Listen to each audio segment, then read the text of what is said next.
Bearhawk LSA build update number 6, March the 14th. Okay, made some progress since the last update, and we're going to go over that. I have the rings made for the fabric for the access to the nuts and bolts for the attachments. I don't have the rear ones attached, and these are just attached by some tape. You can see they're just going to be glued into the fabric. The fuel lines are all torqued.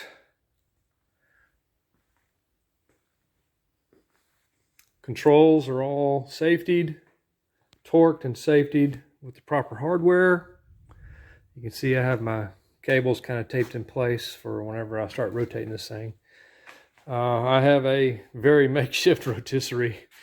It's pretty much manual labor. You just pick it up and turn it. I'll get around to the tail post and let y'all see what I've done back there. I have this where everything stands off the ground. I just pick it up, turn it. The fuselage isn't too terribly heavy. It's a one-person operation. Coming around here, you're going to see I had a little delay. I decided to go ahead and make the baggage door for the things that are going to be behind the seat. This is a small baggage door. It's the easiest probably you could do. I was going to do one the full width, kind of like the Patrol was, but it was going to take twice, maybe 3 times the effort and a lot more fabrication. This one is just a simple door. It's going to make things a little easier. I have cam locks. These are actually Phillips head, but I set them up to where I could use my thumb to turn it and open it. This door is pretty light. It seems substantial. I've attached it to the stringer. I welded on some tabs on the lower tubing that was there to offset it. And then inside there's an attachment. I used what existing attachments I could. You can see that screw is it's just the rear cover. One of the tabs that are welded on for that. It's pop riveted in. I made all these little parts on my handy dandy brake. This is O2O material. This whole thing weighs 15.2 ounces. So that's what I'm gaining with this door. You see it fastens nice, it closes nice. There are a few stiffeners. I used a piece of hinge instead of, I was going to use cam locks around just to fasten the door and just pop the whole thing off, but until I saw the price of the cam locks. And I figured the hinge is going to be a lot better. So that was 2 days of work and probably a day of scratching my head how I was going to do it. So yeah, that put me back probably a week.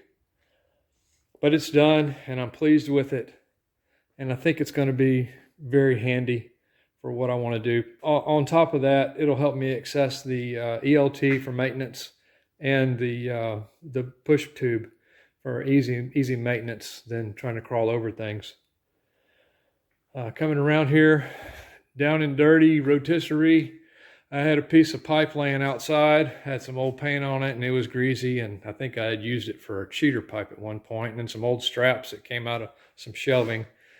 I kind of cobbled that together and pretty much burn it together. I wouldn't call it welding because it's ugly, but it works, it holds. I put a little piece of tubing that goes up into the tail wheel spring, and my little stand here that I made out of some leftover plywood that I had, laminated it together. That was actually my wing stands that I used those as a rotisserie, and I'll use those again when I go to start painting the wings. Once the fuselage is fabric covered, I'll roll it outside into the other part of the hangar, and I will paint it, and then I'll pop it out of the rotisserie there and then paint the wings. So we're coming along.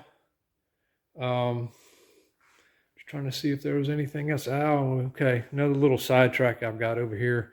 My baby Ace doesn't have a radio, and so I decided to take and buy another trig, just like it's going to be in the LSA, and wire it up for the baby Ace. And I have a battery. I don't have a generator in the baby Ace, so it doesn't require ADS-B. But I want a panel mounted radio. This thing uses, I think I could listen on it for 20 hours straight. I think I looked up the usage of it, and then I could transmit for 2 hours solid if I needed to on the battery. So it'll go a good 9 to 12 hours between flights. But this is my wire loom that I'm putting together. I'm waiting on some shielded wire so I could do the jacks. And you can see it's kind of simplistic, but it does the job. Trig's a really nice setup. As you can see, the unit itself, you can mount the radio anywhere in the fuselage. And on the Baby Ace, I'm mounting it behind the seat. And then you just build the harness up to go to the head unit. And the head unit is 2¼ inch. And you can see it's just an 1.5 inches or so deep.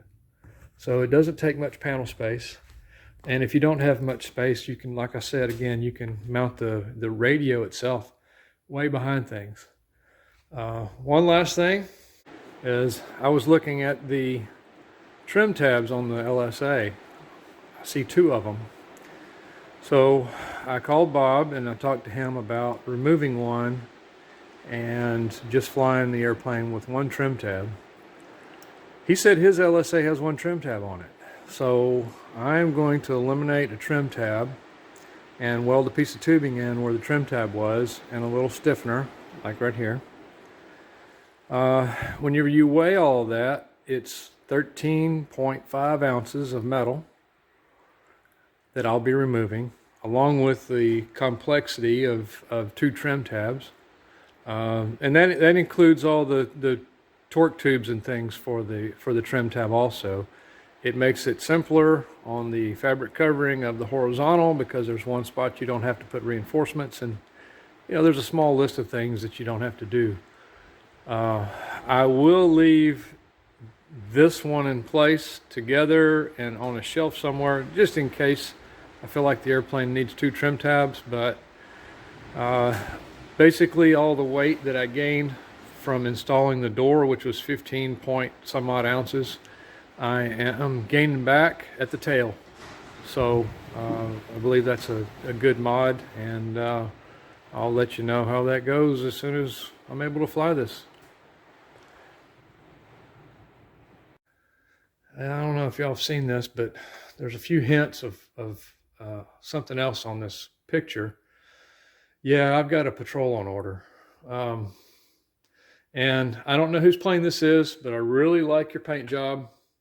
So I'm gonna simulate that with my own little differences. Of course, I'm using red instead of the blue. But thank you for that scheme, by the way. All right, that's my update. Hopefully, I said I was going to be covering by the 1st of March. I'm not, as y'all can see, but the fuselage is ready to flip over and start covering now with everything that's done. So I will be starting on that soon. And the next update, hopefully we will see fabric on the fuselage. Thanks for listening. Hope y'all got some good info out of this, and take care. Till next time.